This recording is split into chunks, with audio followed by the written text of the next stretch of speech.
جناب ابو طالب کے ایمان کے حوالے سے چھٹے امام فرماتے ہیں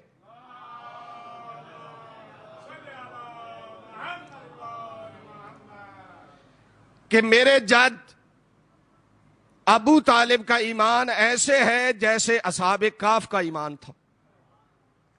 جیسے انہوں نے اپنے ایمان کو پوشیدہ رکھا، میرے دادا نے بھی اپنے ایمان کو پوشیدہ رکھا.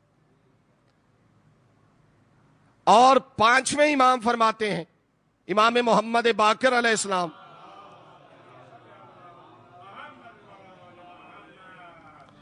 فرماتے ہیں کہ اگر میرے دادا ابو طالب کا ایمان اور عمل ترازو کے ایک پلڑے پہ رکھا جائے،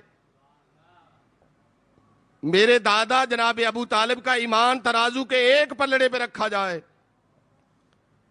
باقی پوری مخلوق خدا کا ایمان اور عمل ترازو کے دوسرے پلڑے پہ رکھا جائے، پھر بھی میرے دادا والا پلڑا بھاری رہے گا. ایک دو مخلوق کا نہیں، پوری مخلوق کا. اللہ صلی اللہ. اور مولا کا فرمان اپنے بابا کے بارے میں، جب کسی نے کہا تھا کہ علی آپ قسیم الجنت والنار ہیں، آپ جنت اور جہنم کے تقسیم کرنے والے ہیں، اور آپ کا بابا نعوذ باللہ جنت میں نہیں ہے، مولا کا چہرہ سرخ ہو گیا، مولا جلال میں آ گئے. مولا نے کہا کہ اگر خدا کا حکم ہوتا اور خدا کی اجازت ہوتی تو ابھی تمہیں میں پردہ ہٹا کے بتاتا کہ میرا بابا کس منزل پہ فائد ہے.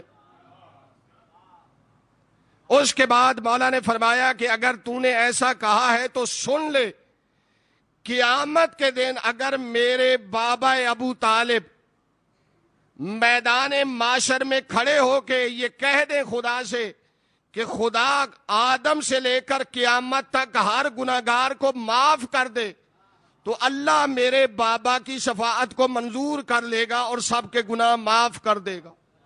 صلوات پڑھ.